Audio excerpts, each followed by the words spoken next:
गीता में अर्जुन को स्वयं भगवान कह रहे हैं कि उस परमेश्वर की शरण में जा, उसके लिए उन संतों के पास जा जो तत्वदर्शी हो। इसी प्रकार हजरत मोहम्मद को उनका अल्लाह कह रहा है कि कोई और पूर्ण परमात्मा है, उसको पाने के लिए उन तत्वदर्शी संत की तलाश कर।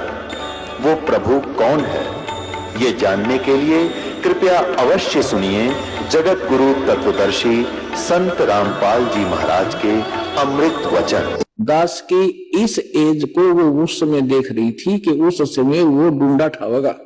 अब उसी का अंश इसने यहाँ थोड़ा सा कम अनुवाद कर पाया, ये भूल गया होगा। इसने अपनी दूसरी पुस्तक golden light of new era में भी लिखा है, जब मैं ध्यान लगाती हूं तो अक्सर एक संत को देखती हूं, गौर वर्ण के, आगे लिखना भूल गया, सफेद बाल थे, बिना दाढ़ी मूंछ का। अब दरअसल क्या है कि ये कोई पत्रकार ने उस वाणी को, उसकी बोली हुई को अपने ढंग से चित्रार्थ किया है। तो इन लोगों का दृष्टिकोण था किसी और संत पे कि वो हो सकता है। इसमें लिख रखा है कि श्री राम शर्मा होगा। इस अंग्रेजी वाले ने आगे चल के दो, जैसे गीता मूल तो सही है, मूल पाठ गीता का, अनुवादकर्ताओं ने अपने हिसाब से श्री कृष्ण का ऊपर बना रखी थी, श्री कृष्ण बोल रहा है गीता। तो ये लोग ऐसे यहाँ ये जान के छोड़ गया कि वो सफेद बाल होंगे और बिना दाढ़ी मूंछ वाला होगा, इसलिए यहाँ छोड़ गया। इसमें इंग्लिश वाले में उसकी साफ लिखा है, वो उसकी अपनी बोली हुई भविष्यवाणी है, अपनी भाषा में।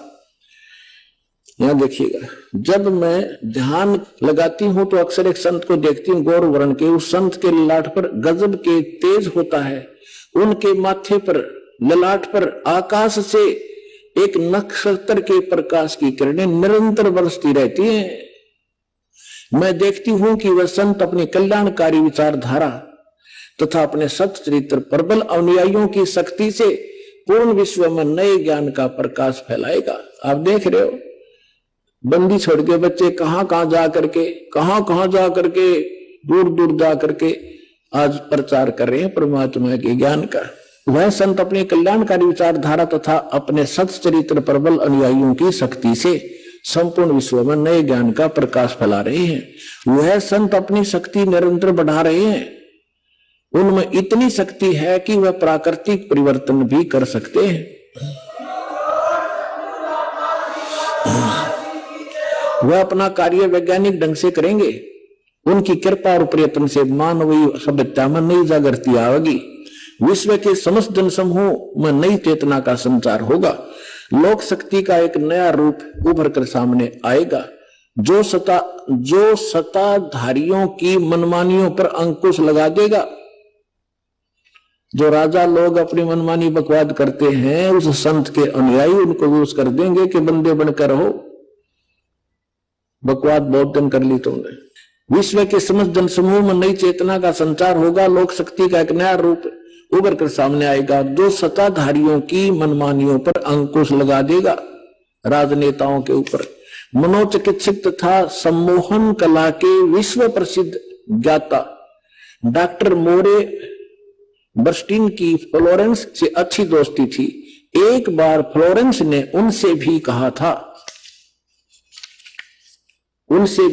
था कि डॉक्टर, वह समय बड़ी तेजी से निकट आ रहा है जब सत्ता लोलुप्त राजनेताओं की अपेक्षा आप जैसे समाज सेवकों की बातें अधिक ध्यान से सुनेगा। इस सदी के आते आते एक नई विचारधारा पूरे विश्व को प्रभावित करेगी। हर राष्ट्र में सचित्र धार्मिक लोगों का संगठन लोगों के दिमाग में बैठी गलत मान्यताओं को बदल देगा। यह विचारधारा भारत से प्रस्फुटित होगी, भारत से चलेगी और विश्व के पूरे देशों में फैलेगी। मैं उस पवित्र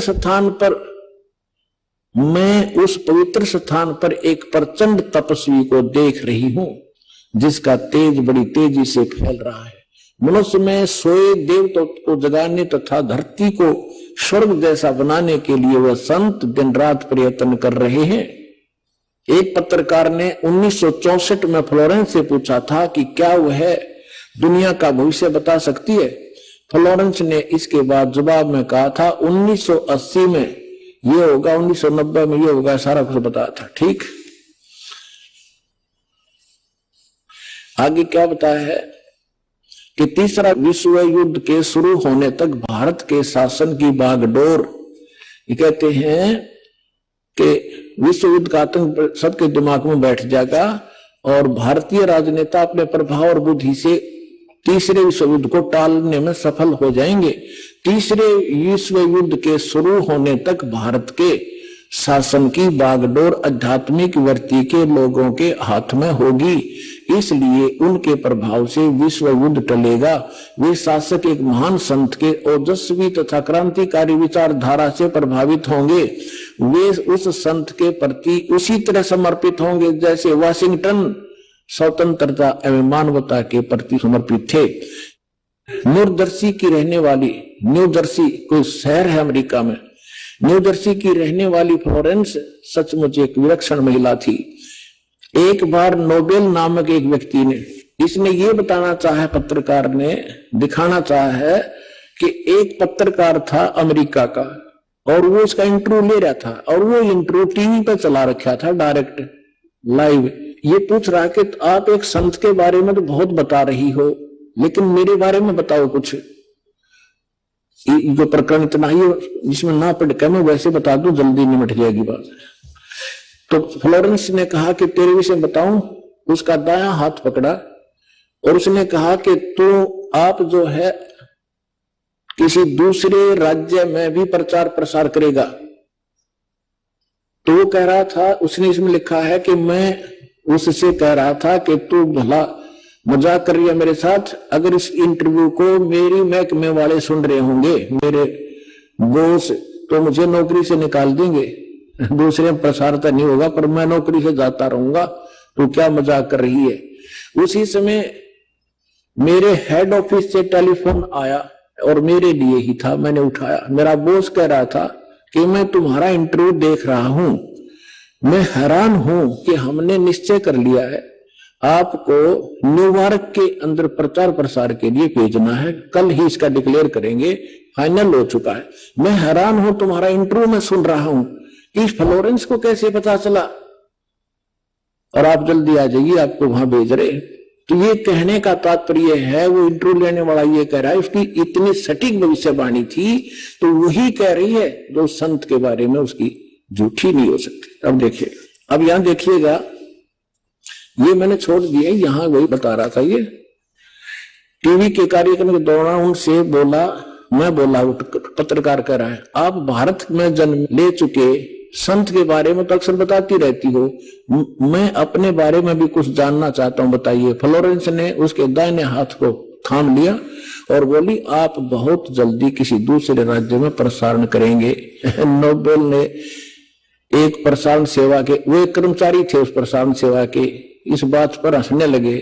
कुछ क्षण बाद बोले कि आपने मुझसे अच्छा मजाक किया, यदि हमारी कंपनी के अधिकारी इस कार्यक्रम को देख रहे होंगे तो दूसरे राज्य में तो जाऊंगा या नहीं, फिलहाल अपनी कंपनी से तुरंत निकाल दिया जाऊंगा।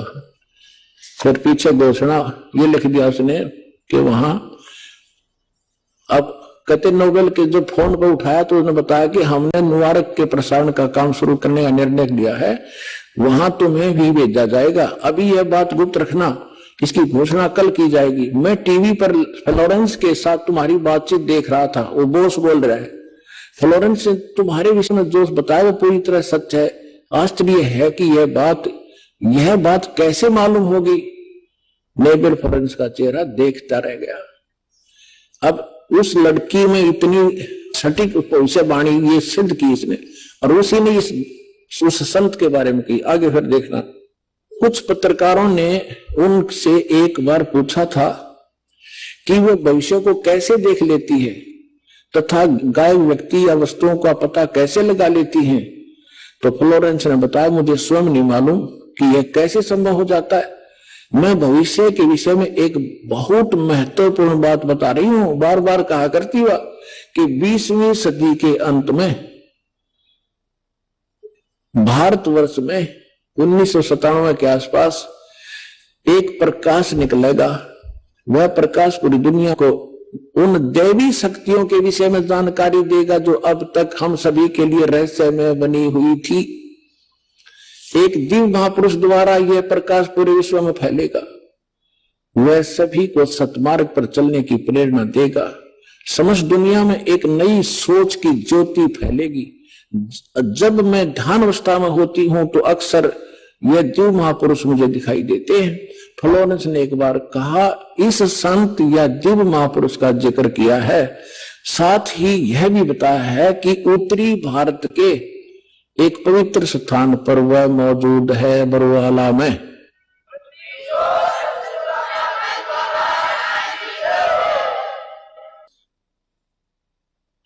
परम पिता परमात्मा पूर्ण ब्रह्म सर्व सृष्टि के रचने वाले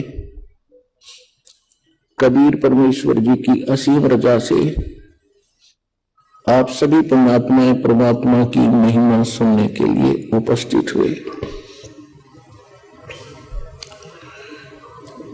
जिन पुण्यकर्मी प्राणियों के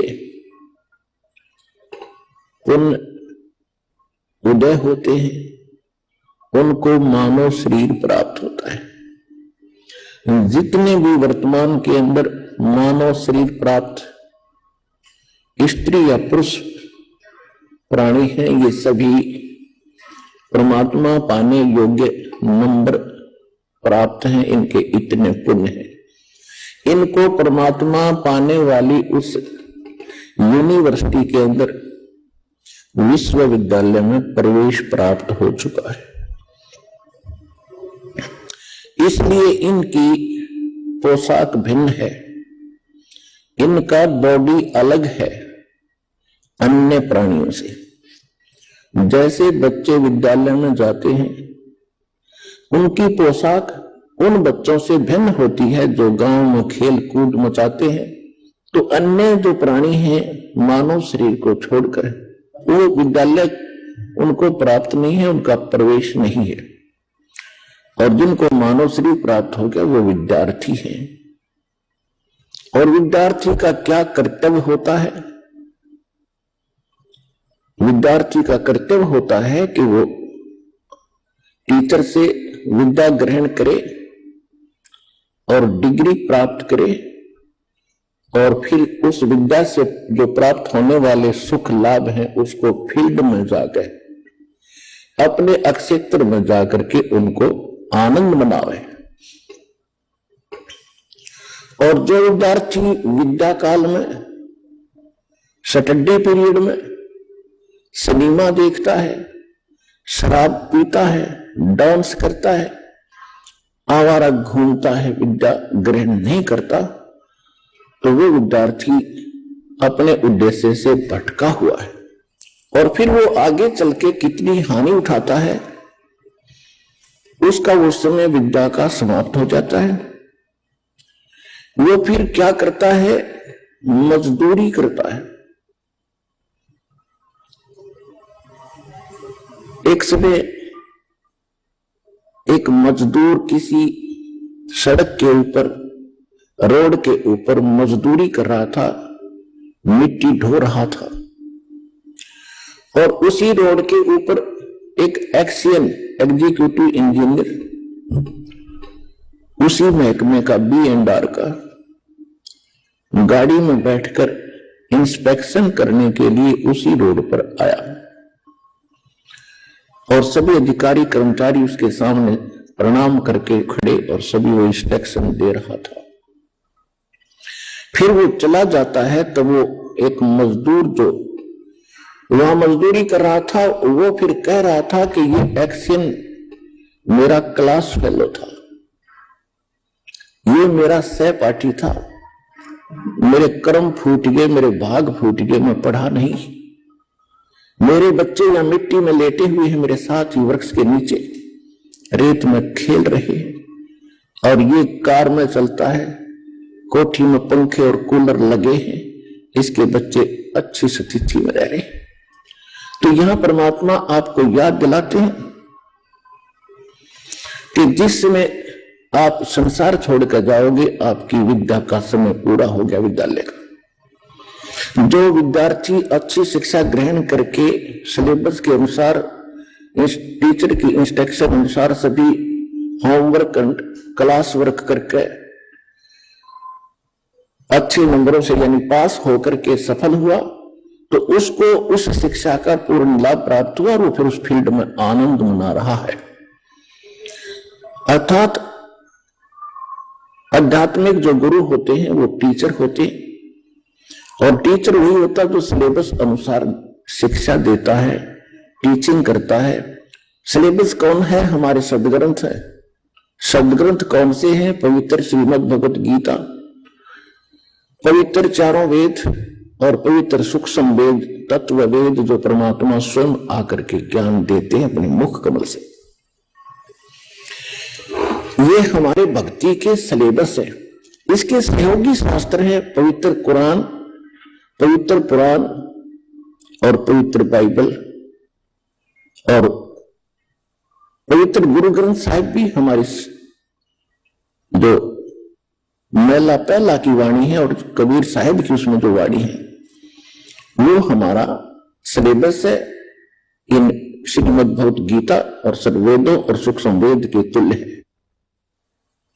तो जो टीचर, जो संत, जो गुरु, धार्मिक इन सदग्रंथों के अनुसार शिक्षा और दीक्षा देता है वो टीचर है। और इसके विपरीत जो ज्ञान स्टडी कराते हैं, लोग वेद सुना रहे हैं, वो लोग, वो टीचर नहीं है। तो आप विद्यार्थी हैं और इस विद्या काल के अंदर आप यदि डीजे पर नाचोगे, गुटी सूटी लाकर बकवाद गढ़ोगे, या आप इस माया के जोड़न में ही दिन रात लगे रहोगे, तो आप अच्छे विद्यार्थी नहीं हो। आप जी ने यहां पर विद्यार्थी की तरह रहना पड़ेगा। जैसे विद्यार्थी स्कूल में जाता है, उसको जहां भी बैठने का स्थान मिल जाता है, चाहे वो किसी भी उच्च अधिकारी या सेठ का बच्चा हो, वह अपने भाई बहनों के साथ बिल्कुल एक आम स्टूडेंट की तरह ही रहता है। इसी प्रकार आप जी ने अपना भाव जब आप सत्संग में आते हो एक बालक जैसा बनाना होगा। चाहे आप कितने उच्च अधिकारी हैं, चाहे कितने आप धनी हैं या निर्धन कितने ही हैं, आप जी यहां आते हो तो अपने उस सब अहम को भूल जाना, क्योंकि आप एक भक्त हो। और भक्त में जो लक्षण होने चाहिए वो हमारे शास्त्र के, हमारे आश्रम के नियमों के अनुसार ही चलना चाहिए।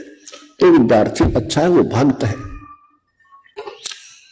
जैसे परमात्मा कहते संत मिलन को चालियो तज माया अभिमान, जो जो कदम आगे रखे ओ हे यज्ञ समान।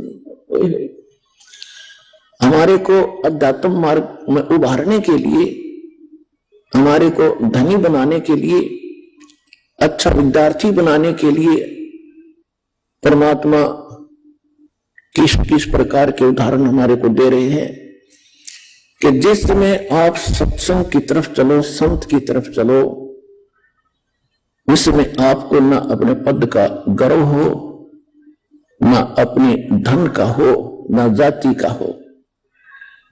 आप ऐसे आए जैसे एक भयंकर रोग पीड़ित व्यक्ति जिस समय वो हॉस्पिटल की तरफ चलता है और वहां के लोकल डॉक्टर उसको जवाब दे देते हैं कि आपकी बीमारी हमारी समझ से बाहर है, आप पीजीआई के अंदर या एमएस के अंदर चेक कराइए।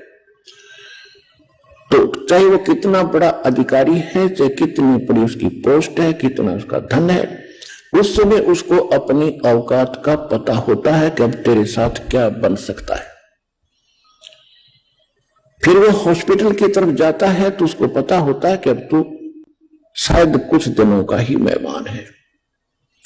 उस समय चाहे वो कितना बड़ा अधिकारी हो, कितना ही पद प्राप्त हो, वो पद और अपना धनाढ्य नहीं देखता, अपना जीवन देखता है। जहां भी डॉक्टर कहते हैं वही बैठ जाता है। कपड़े उतारो जी, तुरंत उतार देता है। यहां लेट जाओ जी, लेट जाता है। जाओ ये चेक करा के आओ, उठाकर पर्ची चल पड़ता है। तो इसी प्रकार आप जी जब यहां आते हो, आप एक भयंकर रोग से ग्रस्त है। वो रोग कौन सा है? जन्म और मरण का। जन्म और मृत्यु का जो दीर्घ रोग है, ये आप सभी प्राणियों को लगा हुआ है। और वो एकमात्र एमएस हॉस्पिटल इस विश्व के अंदर सतलोक आश्रम बरवाला, जिला हिसार, हरियाणा के अंदर है। और यहां वो रोग आपका कट सकता है।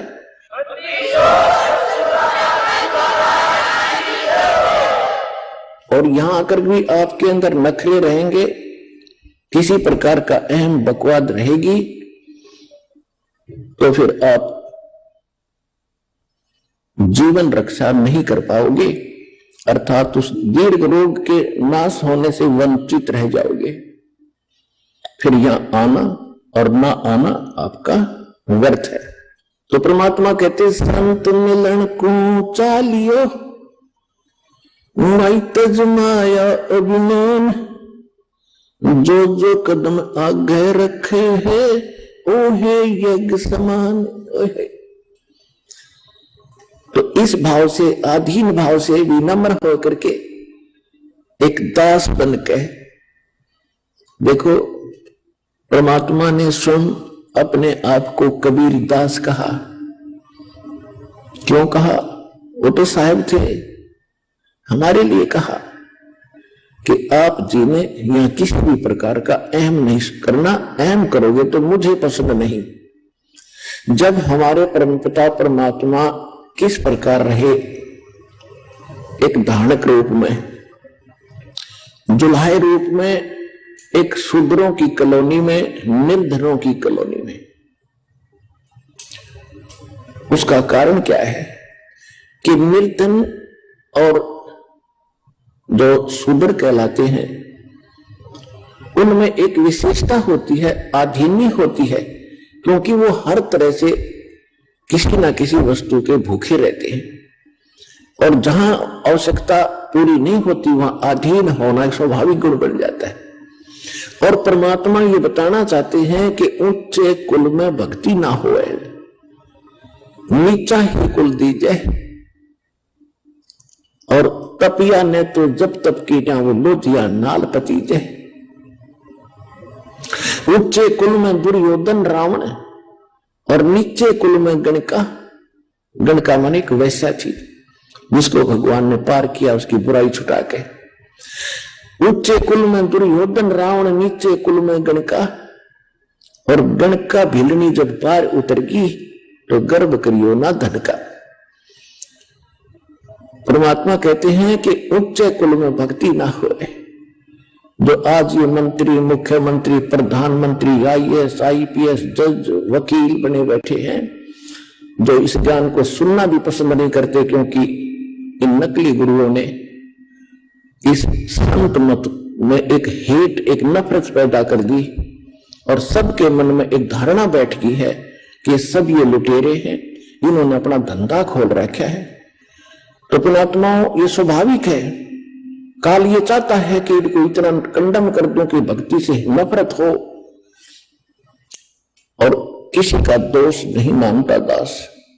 जैसे आप कोई वस्तु खरीदने बाजार जाते हो और बाजार के अंदर आप 9 नकली दुकानों पर ठगे जा चुके हो, जिस समय आप कोई कहेगा कि वो दुकान पर ओरिजिनल वस्तु मिलती है, आपका कभी विश्वास नहीं।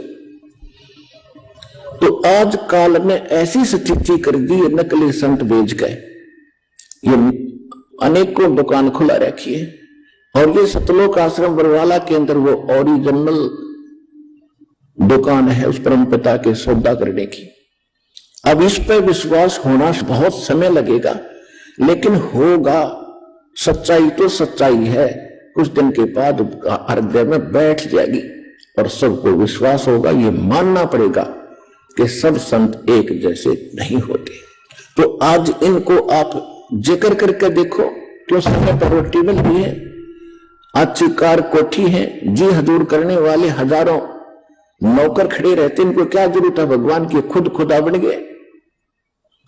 सत्संग में आने से जीव को अपनी औकात का पता चलता है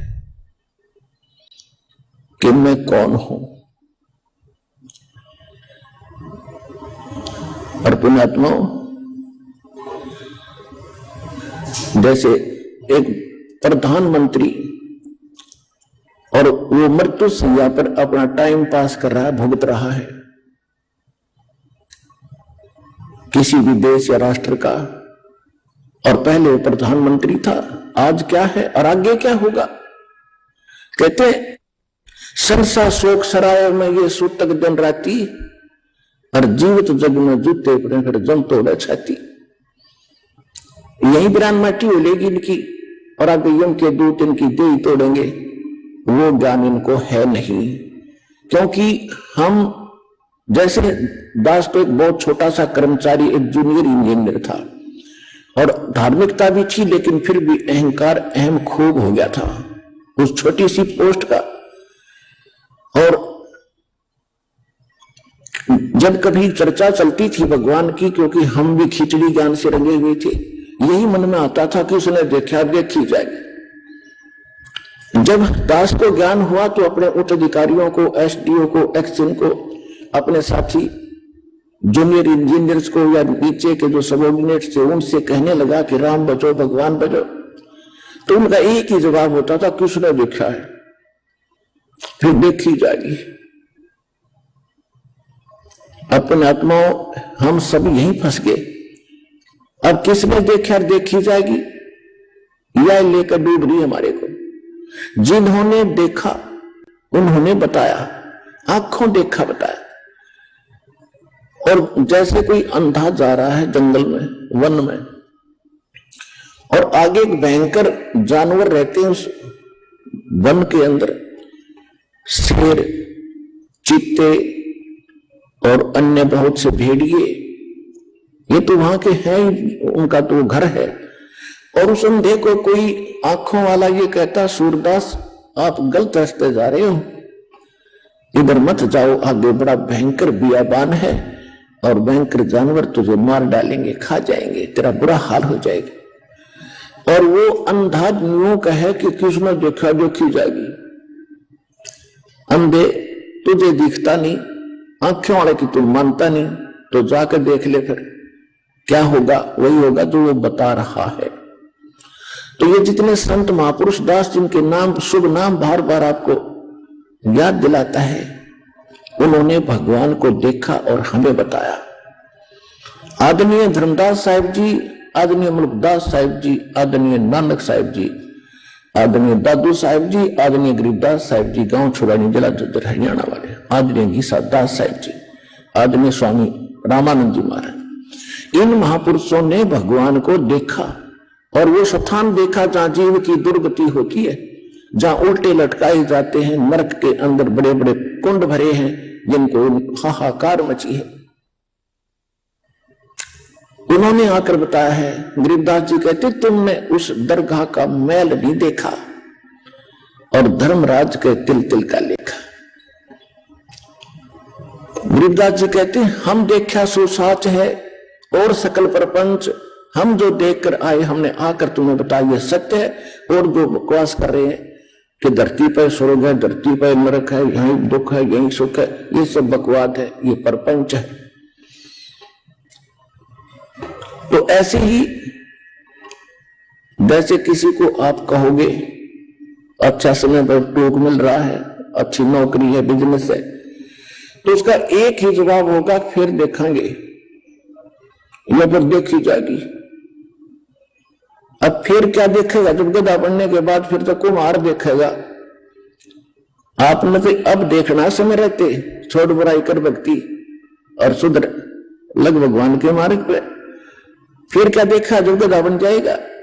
ये परमात्मा ने बताया, परमात्मा जिन्होंने देखा उन महापुरुषों ने बताया कि फिर पीछे तू पशुआ की जय गद्दा बैल बनाई, ये 56 भोग कहां मन भोरे, कहीं कुरडे चरने जाई। सुखदेव ने 84 भुगती बना पजावे खरगो, और तेरी क्या बुनियाद प्राणी तो गोंडा पंथ पकड़ो। मर्द गर्द में मिल गए वो रावण से रणधीर, कंस के सी चाणोर से वो हरना कुश बलबीर। तेरी क्या बुनियाद है तू जीव जन्म धर लेत, गरीबदास हरि नाम बिना तेरा खाली रह जा खेत। ये महापुरुषों ने बताया जिन्होंने भगवान को देखा कि मृत्यु के उपरांत तू गधा बनेगा और आहार भी कहीं और करके आओगा जंगल में। फिर पीछे तू पशुआ की जय कुरड़ी चरने जाई, और टूटी कमर पजावे चढ़े तेरा कागा मांस गलाई। पुणात्मा आज मनुष्य जीवन में, क्योंकि विद्यार्थी को माता पिता सभी सुविधाएं देते हैं, स्वयं लुखी सूखी रोटी खाते, उसको अच्छा घी और सब कुछ व्यवस्था करके देते हैं, और कार्य से फ्री कर देते हैं, बेटा बेटी तुम पढ़ो शिक्षा ग्रहण करो। तो उस समय उन बच्चों को कोई कहे कि तुम्हें आगे दुख होगा, एक तो जवानी और दूसरे फिर खूब सुख सारा सुविधा प्राप्त, तो उनके उस समय कम समझ में आवे है। और जब वो समय वक्त निकल जाता हाथ में, जब उनको कस्सी हाथ में सर पर टोकरी, तब समझ में आवे नाश मंत्र नाश कर लिया अपने जीवन का, उसमें पढ़ लेता, थोड़ा सा कष्ट उस समय उठा लेता तो सदा सुखी रहता। अब हम मनुष्य जीवन में हैं तो हमारे अब जल्दी सी गले उतरती नहीं कि हम कुत्ते और गधे बन जाएंगे। जब हम मरेंगे तो फिर और क्या बनोगे? अंडरस्टूड है, कुछ भी नहीं सकते। और जिन्होंने देखा भगवान ने बताया, कबीर हरि के नाम बिना ये राजा रसद हो, मट्टी लदे कुम्हार के वही घास न नीरे कोई। कबीर हरि के नाम बिना ये नार कूटिया हो, गली गली भौंकत फिरे फिर टूक न डाले कोई। बिब्बी पड़दे रहे थी वो डोडी लगी थी बारे, अब गात उगाड़ फिरती है वो बनकुतिया बाजार। वो पर्दे की सुंदरी सुनो संदेशा मोरे, गात उगाड़ फिरती हैं वो करें सरायों शोर। नकबे सर नक पे बनी वो पैर थी हार हमेले, सुंदरी से कुतिया बनी देख साहेब के खेल। ये भगवान ने बताई और परमात्मा के बताए, और परमात्मा से प्राप्त महापुरुषों ने बताया, और प्रत्यक्ष आपके सामने क्या बताते हैं कि जो बड़े बड़े सेठ साहूकारों की औरतें, नवाबों की परिवार, राजाओं के परिवार पर्दों में रहा करते थे। बीबी पर्दे रहे थी और डोडी लगे थी बाहर, कई कई चौकी लगती थी, कोई गैर पुरुष अंदर प्रवेश ना कर जाए। और काजू किशमिश के हलवे और खीर बना के खाया करती थी, क्योंकि वो पिछले जन्म के पुण्यकर्मी प्राणी थी। राजा के घर जन्म हुआ, अच्छे घर में जन्म हुआ, अच्छे वर से ब्याही गई, और पिछली बैटरी चार्ज थी, आगे चार्जर था नहीं। जब तक इन्वर्टर की बैटरी पीछे से चार्ज है, आगे चार्जर बेसिक ना लाओ, वो पूरा काम कर रही होती है जब तक उसकी अक्षमता चल है। और जिस समय उसकी अक्षमता समाप्त होगी, एकदम सब ही सुविधाएं जो उसे प्राप्त थी बंद हो जाएंगे। ना पंखा चलेगा, ना बल्ब जगेगा, ना कोई कूलर चलेगा, यानी परेशानी का सामना करना पड़ेगा। इसी प्रकार जो पिछले जन्म के पुण्यकर्मी प्राणी हैं, आज उच्च पद प्राप्त है और अच्छे अच्छे बंगलों में रह रहे हैं, और भक्ति ना करने से क्या बताया कि वो बीबी यानी राजाओं की रानियां, नवाबों की रानियां काजू किशमिश के हलवे खाया करती, जूठे छोड़ा करती, उनकी नौकरानियां उनके बच्चे खाया करते थे। ठीक है, जब तक आपकी जेब में पैसा है और आगे मजदूरी या कोई धंधा आपका है नहीं, तो उसमें खो खराब करो, खर्चों पे फेंको, मौज आपकी। जब वह जेब खाली हो जाएगी, बैंक बैलेंस नल हो जाएगा, फिर पता चलेगा आपको उस पैसे की कीमत का। और आगे ना किया, बैंक बैलेंस खत्म हुआ। इसी प्रकार परमात्मा कहते हैं वो बीबी पर्दा रहे थी, एडी से लेकर चोटी तक पर्दों में रहा करती, कोई उनका अंग ना देख ले, इज्जत का नाश हो जाए। और भक्ति करी नहीं, संत के निकट गए नहीं, सत्संग सुना नहीं।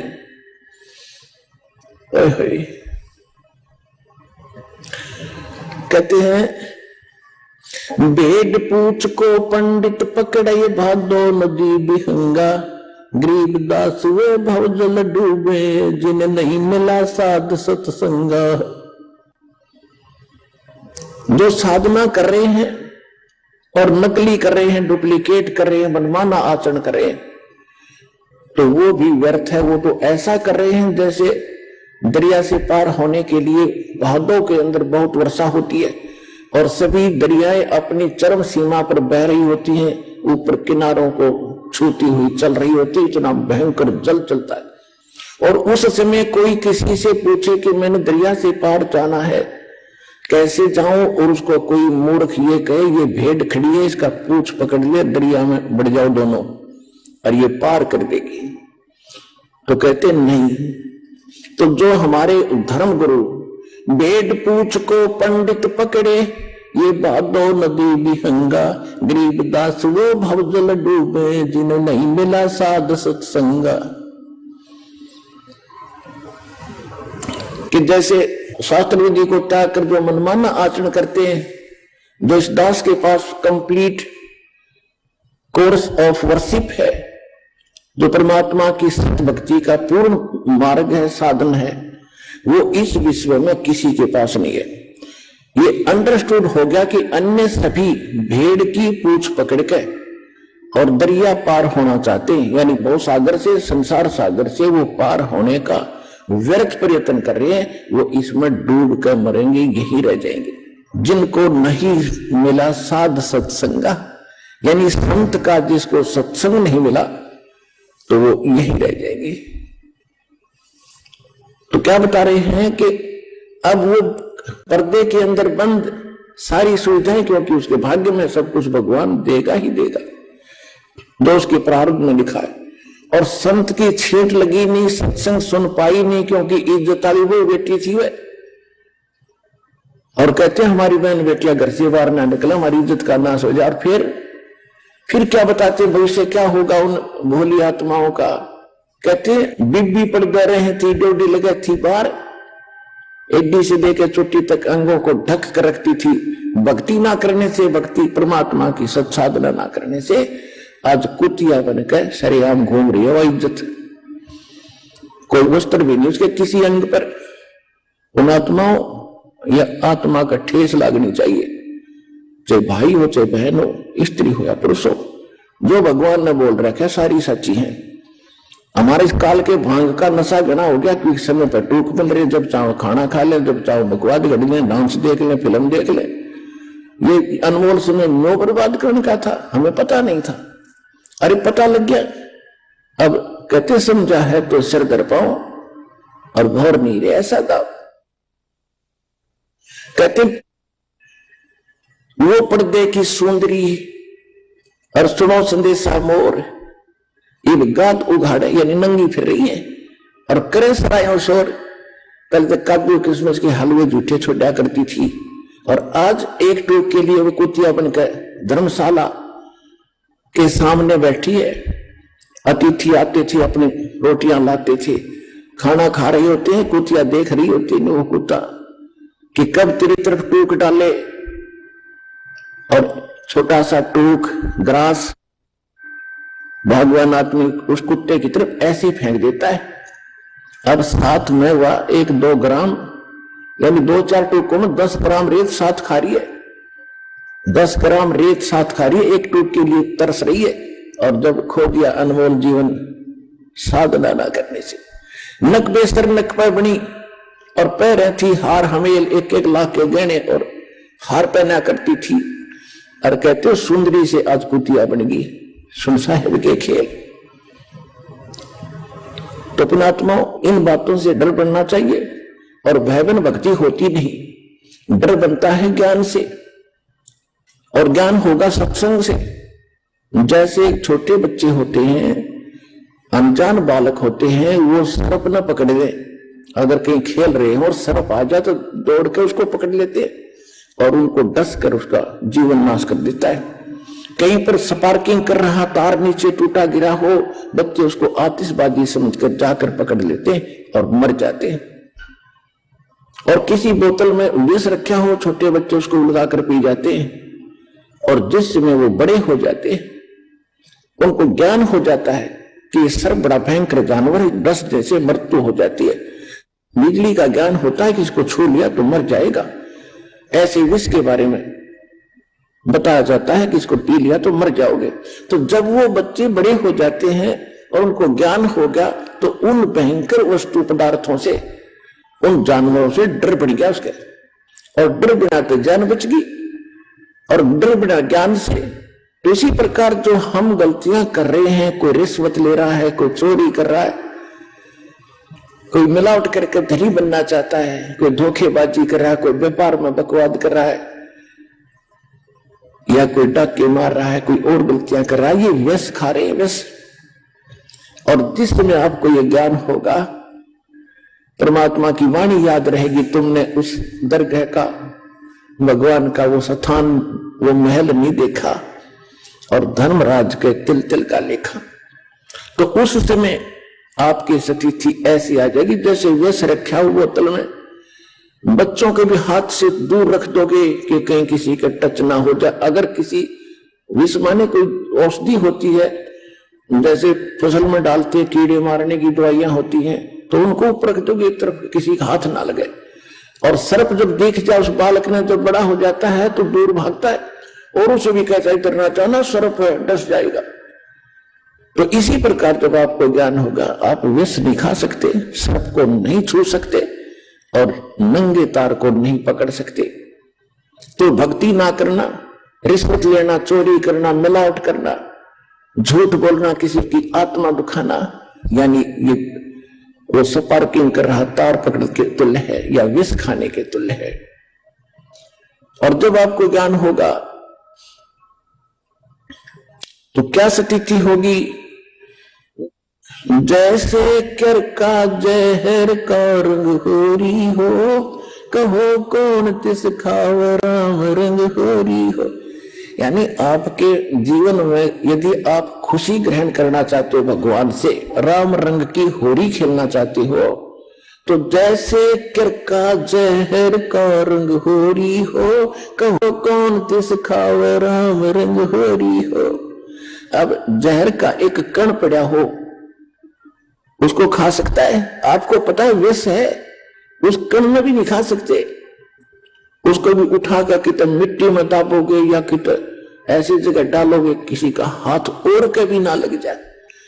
तो जब आपकी को ज्ञान होगा, सच्चाई से परिचित हो जाओगे, तो जो गलतियां आज आप खुश होकर और गर्व के साथ कर रहे हो, आपका हाथ सथिर हो जाएगा, आप आगे बढ़ नहीं सकोगे। ऐसे भक्त अब आ रहे हैं। एक भक्त कह रहा था जी मुझे 250 रुपये बड़े मिले और क्या करूं, कोई मिल नहीं रहा, तो मैंने दान पात्र में डाल दिए। देखो, एक और कह रहा था जी मैंने ऐसे ही 1100 रुपये मिले और दान पात्र में डाल दिए।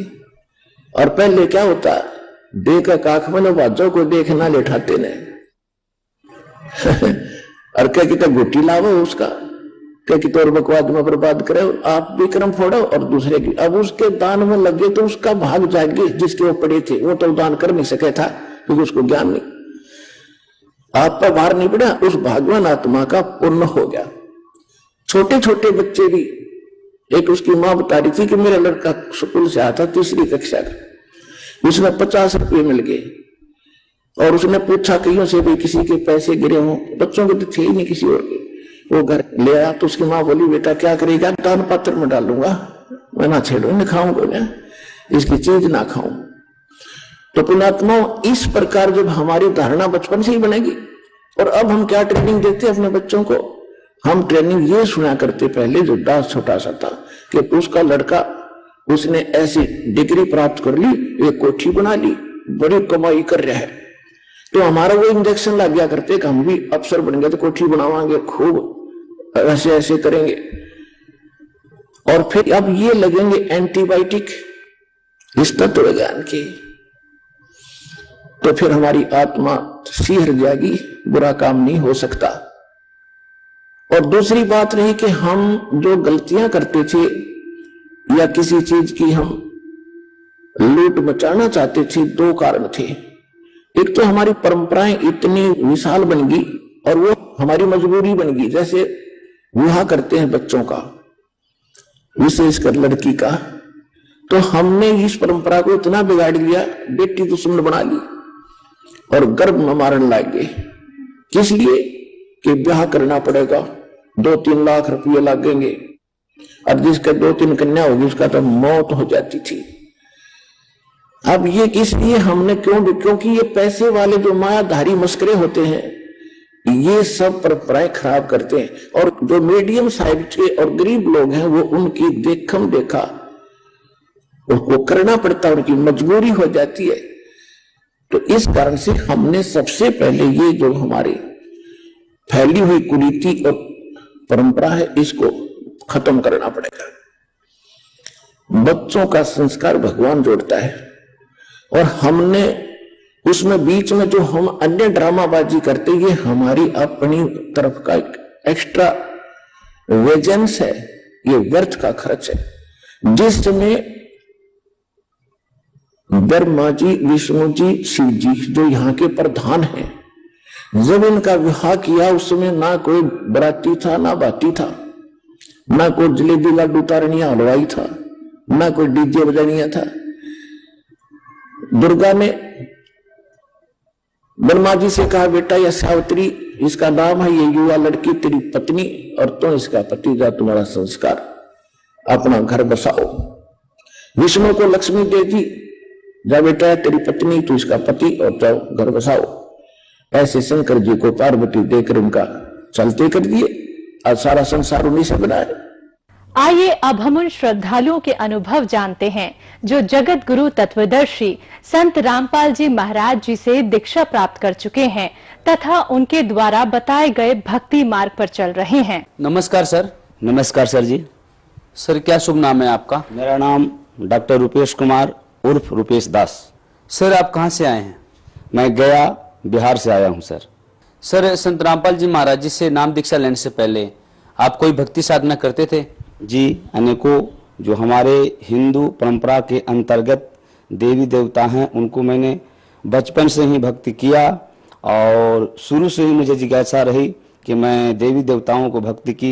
इसके उपरांत 2003 में मैंने मैट्रिक पास हुआ। उसके बाद हमारे गांव में श्री लक्ष्मी नारायण महायज्ञ हो रहा था, जिसमें मैंने 9 दिन उस कुंड में बैठा और उस कुंड में अपने हाथों से न जाने 1 क्विंटल घी का हमने किया। मैंने 2003 से लेकर 2010 तक भक्ति की। भक्ति करने के उपरांत मुझे सुख तो कुछ नहीं मिला, लेकिन दुख मिला। जिस दुख को मैं कुछ वर्णन करना चाहता हूँ, मुझे एक परेशानी हुई, माथा से चक्कर आना, एक अलंग बाएं अंग सुनापन और झुनझुनी आना। मैंने गया कि अनेकों डॉक्टर से इलाज कराया। इलाज कराने के उपरांत मुझे कोई लाभ नहीं हुई। इसके बाद साधु संतों के शरणागत जाना प्रारंभ किया। उस भक्ति करने के उपरांत इसके बाद हमारे बिहार में शिव चर्चा चलता है। शिव चर्चा में मैंने लमसम 3 साल ओम नमः शिवाय का मंत्र का जाप किया। उसको करने के बाद भी मुझे कोई लाभ नहीं मिली, शारीरिक लाभ नहीं मिली। कहा गया है प्रथम सुख निरोगी काया, दूसरा सुख घर में हो माया, तीसरा सुख पति सुलक्षणा, चौथा सुख पुत्र अधिकारी। कोई व्यक्ति अगर खूब लाखपति है सर जी, अगर उसका शरीर स्वस्थ नहीं है तो सारा दुनिया उसके लिए अंधेरा है। इसके बाद दवा भी चलता रहा। दवा चलने के उपरांत गया के सभी डॉक्टर मुझे रेफर कर दिया कि आप पटना दिखाओ। पटना मैंने neurologist doctor MP Singh, Narendra Pratap Singh के यहाँ मैंने इलाज करवाया। इलाज लमसम 3 साल चला। 3 साल चलने के उपरांत उन्होंने बताया कि बेटा आपको डिप्रेशन है और क्या उम्र हुआ है। मैंने बताया कि सर जी मेरा उम्र 30 वर्ष हुआ है। बोला बेटा आपको पूरी जिंदगी दवा खानी होगी। मैंने सोचा यही कि भोजन पूरी जिंदगी खाने के लिए बना है, दवा तो खाने के लिए नहीं बना है। उसके बाद मैंने सोचा कि परमात्मा मैंने क्या गलती किया हूं, इतना मैं भक्ति करता हूं, कुछ भी का सेवन नहीं करता हूं, लहसुन प्याज मांस मदिरा बीड़ी सिगरेट पान खैनी गुटखा किसी चीज का सेवन मैं नहीं करता था सर जी। मैंने सोचा कि कोई भी ऐसा भक्ति मिले। इसके बाद बाबा रामदेव का जो योग होता है, प्राणायाम और कपालभाति आदि आदि, और उनका हमारे गया में बैठते हैं वैद्य लोग, उनसे भी मैंने दवा खाया, लेकिन कोई मुझे लाभ नहीं मिली। उसके बाद हमने एक जग हो रहा था, श्री गायत्री जग। गायत्री जग में वहां जो महंत बैठे थे उनको मैंने कहा कि मुझे शारीरिक कष्ट ऐसा है। उन्होंने बोला कि ठीक हो जाएगा, आप करो। मैंने गायत्री मंत्र का ओम भूर्भुवः स्वः जो मंत्र होता है उस मंत्र को कुछ दिन मैंने जाप किया, लेकिन मुझे कोई लाभ नहीं मिली। मैंने उस महंत से पूछा, उस बाबा से पूछा कि आपका जो मंत्र दिए हैं बाबा, इससे मुझे कोई लाभ नहीं मिल रहा है। उन्होंने बताया कि आपका पूर्व जन्म का ये पाप है जो नहीं कट सकता है।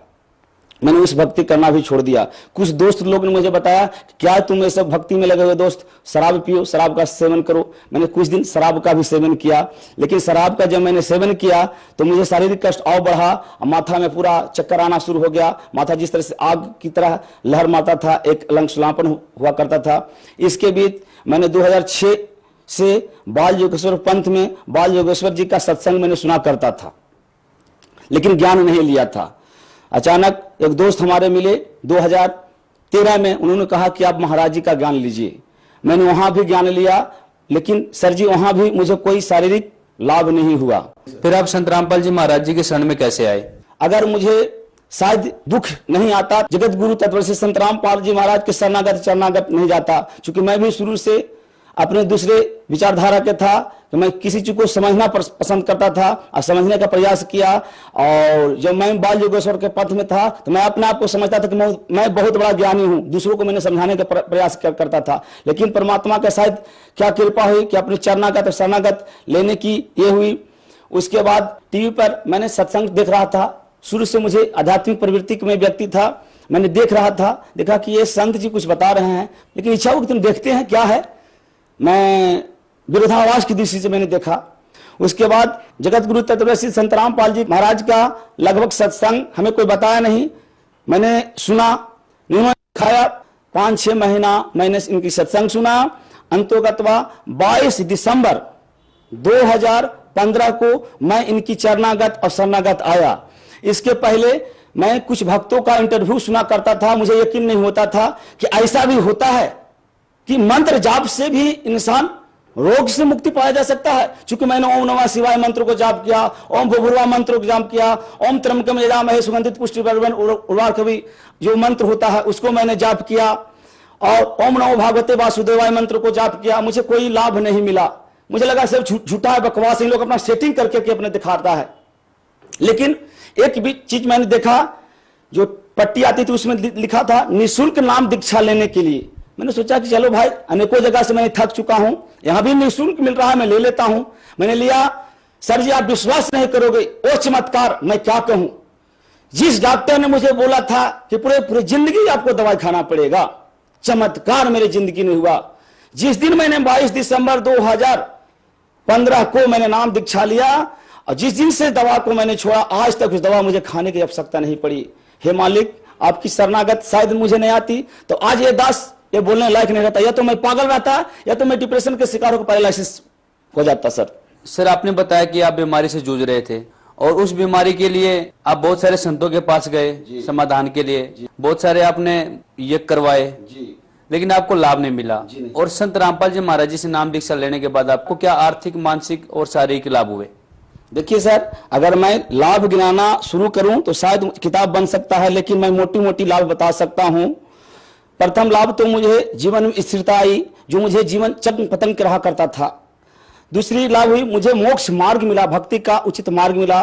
तीसरी लाभ, मुझे जो डिप्रेशन का असाध्य बीमारी डॉक्टरों ने घोषित कर दिया था, मुझे केवल मंत्र जाप से ठीक हुआ। कभी कभी मैं आश्चर्यचकित भी पड़ जाता हूं सर जी कि मैंने इतना मंत्र जाप किया, केवल परमात्मा के दिया हुआ मंत्र से मुझे कैसे डिप्रेशन बीमारी ठीक हुआ। मुझे कभी कभी आश्चर्यचकित लगता है। मैं कभी कभी सोचता हूं, बहुत गहराई से सोचता हूं, शायद मालिक कृपा हुई कि मैं ठीक हूं, और अभी भी मैं ठीक हूं।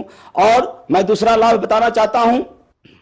मेरी पत्नी, एक समय की बात है कि चापाकल पर कपड़ा धो रही थी, और कपड़ा धोने के उपरांत मोटर था, उसमें लाइन जुड़ी हुई थी, और उन्होंने सोचा कि लाइन कट गया है। उन्होंने लाइन पकड़ी और उसको करंट मारा। मैंने उनकी आवाज कुछ मैंने सुना नहीं, थोड़ा सा आवाज सुना। दौड़ते दौड़ते उन्होंने महसूस की कोई हमें हाथ पकड़ के एक किनारा कर दी। एक बार पुस्तक सेवा मैंने करने कहीं गया था। हम लोग 3 भक्त जन थे, मैं बीच में बैठा हुआ था। पुस्तक सेवा करके शाम में लौट रहा था। लौटते उपरांत एक बच्चा उधर से आ रहा था, और बच्चा आ रहा था, उन्होंने हमारे सामने आ गया, जो बाइक चला रहे थे हमारे भगत जी, हम बीच में बैठे हुए थे, उन्हें एक बार ब्रेक मार दिया, गाड़ी 60 के स्पीड में था। बच्चा को बचाने के चलते हम लोग एक्सीडेंट हुए।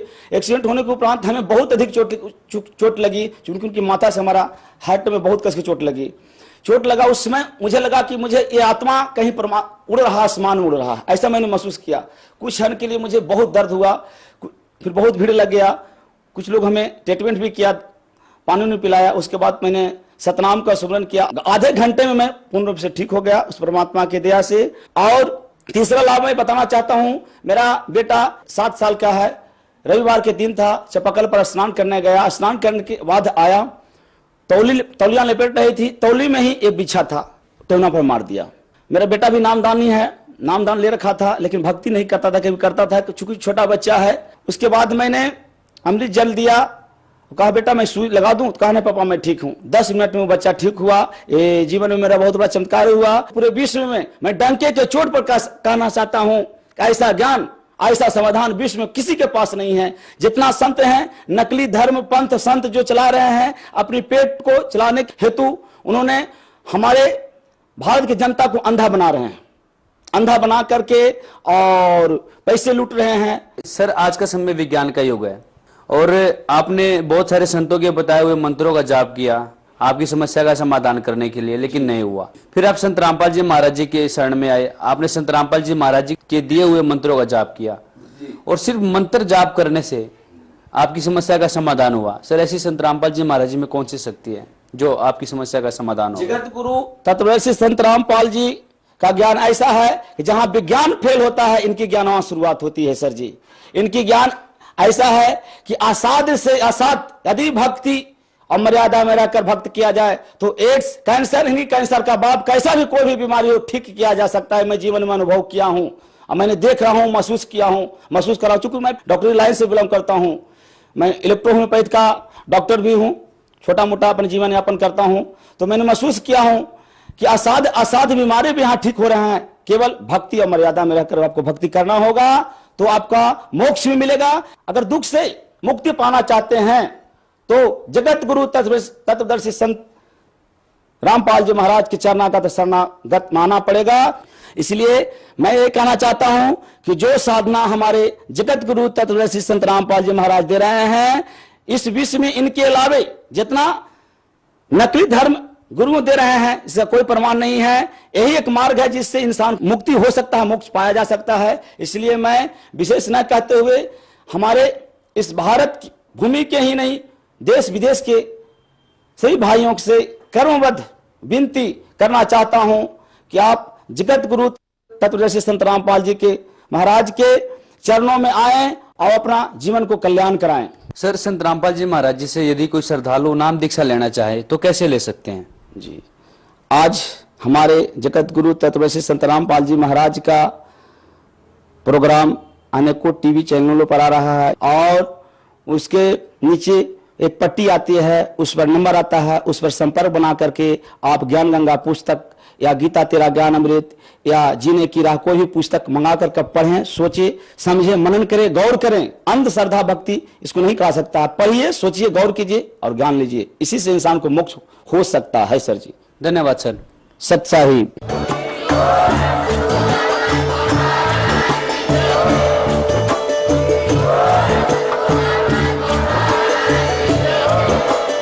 आप सुन रहे थे जगत गुरु तत्वदर्शी संत रामपाल जी महाराज जी के मंगल प्रवचन। अधिक जानकारी के लिए विजिट कीजिए हमारी वेबसाइट www.jagatgururampalji.org। संत रामपाल जी महाराज जी के शुभ आशीर्वाद से पूरे विश्व भर में 500 से भी ज्यादा नाम दीक्षा केंद्र हैं, जिन पर संत रामपाल जी महाराज जी द्वारा ऑनलाइन निःशुल्क